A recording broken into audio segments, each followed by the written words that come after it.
À la gendarmerie, Arnaud et ses collègues viennent d'être appelés à la rescousse par le maire d'une ville voisine.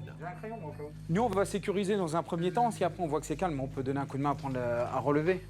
Les gendarmes ont sorti la grosse artillerie. Pourtant, ils ne partent pas sur un braquage de banque. Des centaines de gens du voyage viennent de débarquer sur un terrain tout proche. Là, on arrive sur place, on va remettre. Alors apparemment, ils occupent directement des lieux qui appartiennent à la Marine nationale. Le convoi vient de forcer l'entrée de cette ancienne base militaire.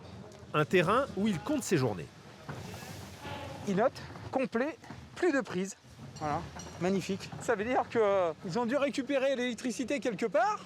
Et en fait, ils distribuent l'électricité à un nombre limité, sans doute, pour éviter que ça saute sans arrêt. Plus de 120 caravanes ont envahi les lieux. Une occupation illégale. Chaque famille est passible de 500 € d'amende. Bonjour messieurs. Et justement, Arnaud découvre le comité d'accueil, que des gros bras. On vient recenser toutes les IMAT des véhicules et tous les attelages. Ok, c'est la norme. Donc là, vous savez que vous êtes sur un terrain militaire. Mais pas de quoi impressionner la communauté, qui en a vu d'autres. Je la connais, la loi française. On la connaît très bien. Et vous, ce que vous dites, on vous connaît aussi très bien ce que vous dites. D'ailleurs, la présence de notre caméra n'est pas non plus la bienvenue. Madame, ici, madame. Non, je ne fumez pas du tout, madame. C'est bon. Non, C'est bon, monsieur, c'est bon. Les gendarmes ne sont qu'une dizaine face à 300 personnes. Pour Arnaud, pas question d'intervenir, au risque d'envenimer la situation. Est-ce que c'est le plus gros camp que vous avez vu jusqu'à présent? Sincèrement, oui. Là, oui. Et oui, parce que la surface est grande. Comme c'est un ancien site militaire, c'est très grand. Et là, il y a un paquet de caravanes. Il y en a pas mal. Mais c'est bien organisé là? Très bien organisé. Donc ils ont piqué le courant, je ne sais où.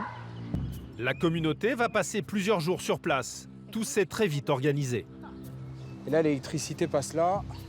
Quand il faut trouver du courant, les gens du voyage ne s'embarrassent pas. Ils se branchent à la source, sous les yeux des gendarmes. Voilà. Directement dans le transformateur. Là. Et apparemment, ils sont en train de travailler dessus. Là. Évidemment, c'est pas légal. Alors, il y a une effraction au niveau de la porte. Hein. Ils ont pété la serrure pour entrer. Hein. Malgré ce flagrant délit, impossible pour Arnaud d'agir sans une décision de justice autorisant leur expulsion. Ils sont plus spécialistes que moi en électricité. Hein. C'est votre métier, non?